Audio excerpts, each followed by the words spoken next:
Rumors are currently circulating that an undisclosed country right now is front-running the anticipated Bitcoin strategic reserve of the United States government.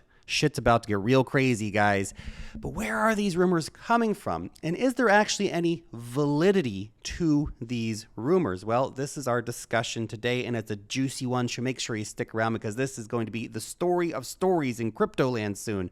Because let me be crystal clear with you. This entire subject of the USA potentially setting up a strategic Bitcoin reserve, what?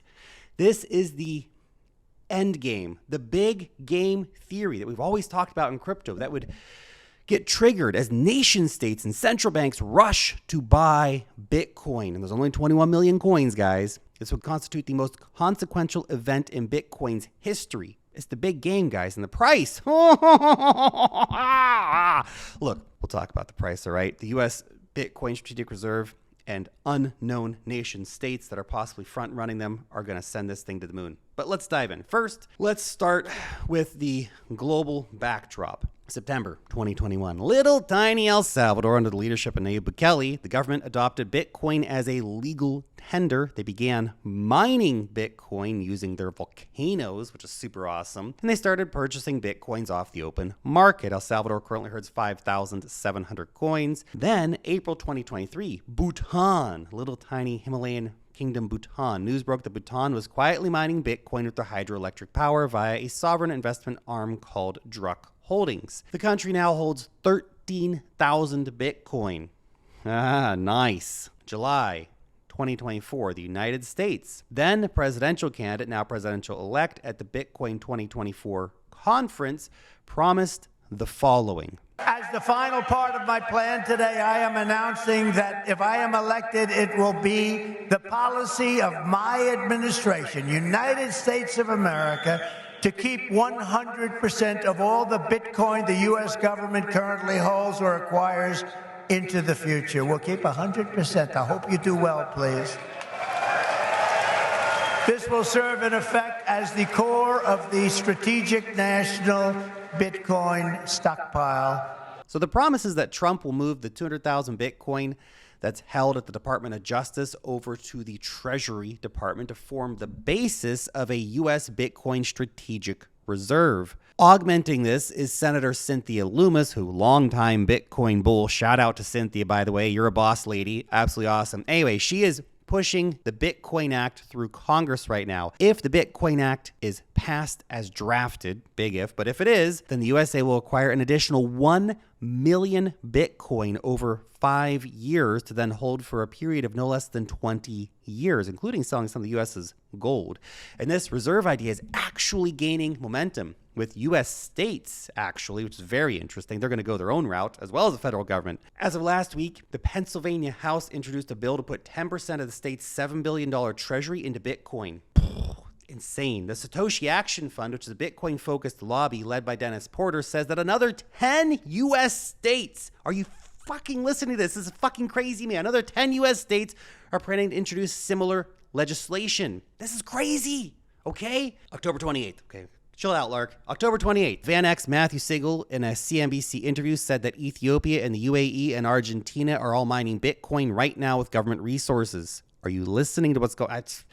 I'm so bullish it hurts making this video. It's crazy. Well, in February 2024, Ethiopia's investment arm, Ethiopian Investment Holdings, inked a deal with a Hong Kong-based mining company to begin Bitcoin mining within the country, okay? So Ethiopia, another country, mining Bitcoin. Now, it's unknown how much Bitcoin Ethiopia actually holds or has mined or what their actual mining power is, but still they're doing it, okay? In the UAE, Marathon Digital and Zero2 are also running a joint venture mining facility. Zero2's majority owner is the Abu Dhabi Holding Company, which is one of the country's sovereign wealth funds. Look, again, we don't know how much Bitcoin the UAE actually holds, how much they've mined, how much mining power they have, if they're just buying straight Bitcoin off the market as well. All unknowns at the moment. Over in Argentina, YPF Luz, a state-owned energy company, has partnered with Genesis Digital Assets to mine Bitcoin with stranded natural gas resources.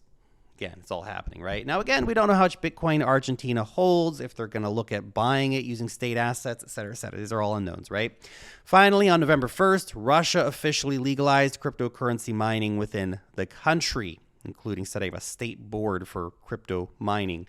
One of the co-authors of the Russian legislation is on record saying that Russia will eventually surpass the USA in Bitcoin mining. Russia's, by the way, in case you don't know, has always been a major Bitcoin mining player. And no one knows, again, how much Bitcoin Russia holds, if they're actually holding at a state level. Rumors are running pretty strong that they are, so that's interesting to note. So this is the global backdrop, okay? But let's just pause right here to think about what these stories actually signify when added together. What I see is the start of the Bitcoin game theory truly playing out. We've been talking about this for years and years and years on end, guys, and it's finally happening. And I didn't think it would actually happen this quick. Maybe it was going to take another 5 to 10 years. But here we are. Here we are right now today. It's happening. Now, before we get into the rest of this story, I'm going to take a quick second to let you know about the Wealth Master newsletter. This is your weekly guide to the cryptocurrency markets, okay? Look, our readers love it, and I'm sure that you will too. And here's the reason why. See, because every week, my team of researchers and I are working very, very hard to help you stay not just ahead of the curve, but also to save your time by helping you to find the latest and greatest insights on everything happening in crypto, altcoin alpha, altcoin deep dives, DeFi tutorials, airdrops. Our airdrops have made like 100K this year plus. It's crazy. Charts and much more. You can join our 145,000 weekly readers for free. Link down below in the description. Go check it out. So now, what about these rumors of an undisclosed country out there that is front-running the USA's strategic Bitcoin reserve? Well, it's originating from both David Bailey, who's the CEO of Bitcoin Magazine, and Dennis Porter, who we mentioned just a few minutes ago. Now, it's really important to note that both of these guys are plugged into everything that's going on right now. Bailey and his team are the ones who put together the annual Bitcoin conferences. They are super well connected in the space, okay? And they're connected to the people who speak at these events. People like Donald Trump, people like Michael Saylor, Cynthia Lummis, Vivek Ramaswamy, Jack Mallers, Jack Dorsey, et cetera, et cetera, et cetera. Big movers and shakers in the Bitcoin space. In fact, Bailey advises Trump on Bitcoin directly. And there's reporting that Bailey was one of the central figures who actually orange-pilled President-elect Trump. Turning to Dennis Porter, he is one of the most prominent U.S. Bitcoin lobbyists. Under his leadership, the Satoshi Action Fund has actually worked with thousands of U.S. politicians, and the fund has even helped to pass multiple pieces of pro-Bitcoin legislation into law in the USA. Okay, so again, these are the people, okay? The point is that Porter talks to the DC power brokers. Now, here's the thing. On Sunday, November 10th, as Bitcoin started its run from the upper 70s into the lower 90s, essentially, David Bailey tweeted something very interesting. There is at least one nation state that has been actively acquiring Bitcoin and is now a top 5 holder. Holy shit. That's crazy. He says, hopefully we hear from them soon. Holy crap. This caught my attention because, look, Bailey here is insinuating that he's insider knowledge, and I'm certain that he does have insider knowledge, and I don't think he would tweet something like that unless he was damn certain of what he was saying, okay? He's not that kind of guy. Then on the 11th, Dennis Porter tweets that he just got off a call and can, quote, confirm that nation-state FOMO is real. Porter then doubled down on his claim the following day, and on the 13th, Bailey doubled down on what he said, tweeting, let me be clear. The United States is being front-run on its Bitcoin strategy, and it must stand the strategic Bitcoin reserve as quickly as possible. Holy crap. Senator Cynthia Lummis then retweets this and calls for Congress to push the Bitcoin Act forward ASAP. Finally, on the 14th, Bailey tags Senator Katie Britt in a tweet and warns her that the U.S., again, is being front-run by another country. Crazy. Okay, so I did some hunting for any direct evidence that could really validate Bailey's and Porter's claims. And again, I look at them as pretty good sources of information, so I'm not doubting what they say, but let's try and find some more information. And so far, I haven't really found anything. There's no breadcrumbs of which country was likely to be doing this. However, I do think that their claims should be taken seriously for the following reasons. First, given our global backdrop right now and everything that's been happening, Okay? Everything that's been happening. Just pay attention, okay? I'd actually find it harder to believe that there's not at least one country, probably a few countries out there, front-running a potential U.S. Bitcoin strategic reserve. I mean, if you could buy gold before everybody else bought gold, you would have bought it, right? This is the same situation. It's just basic game theory and economic logic. Okay, if USA buys 1 million Bitcoin, the price is going to go crazy. The current poly market odds say there's a 29% chance, by the way, the US will start its reserve by April 29th, which is insane. So to think that there would be at least not one other country trying to front run this is kind of crazy. Okay, I doubt that it would be true. Of course, there's a country buying. Second, Bailey and Porter have their reputations to protect. They're central to everything happening in Bitcoin in America. They don't want to wash out their reputations. The odds that both are out here blasting nonsense, I think, are pretty damn small. Okay, these guys have heard something that they believe is credible, or they have contacts that are credible that are telling them this information. Third, Porter did successfully predict last week that a U.S. state would introduce a strategic Bitcoin reserve legislation, which of course Pennsylvania has. Okay, the news dropped about Pennsylvania. That's just so crazy, man. Pennsylvania is going to put $700 million in a Bitcoin. That's nuts. In fact, the news broke just a few hours after his tweet. So added credibility, right? He says things and then they become true.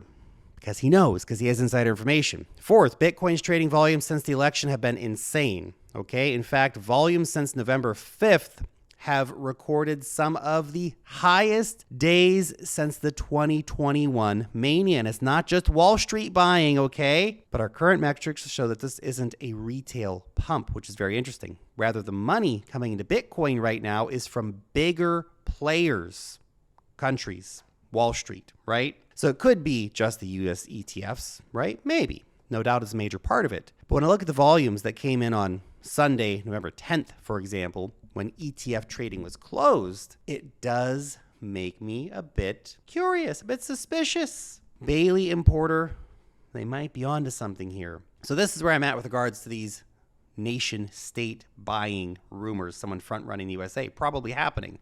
Now, let's suppose that indeed there is a country front-running the USA. Who could it be? Well, here's our 4 main suspects as of now. Number 1, of course, is Saudi Arabia. In fact, Bitcoin last week briefly flipped the Saudi state-owned oil company in market cap, that's Saudi Aramco, which I'm sure that didn't go unnoticed in Saudi Arabia.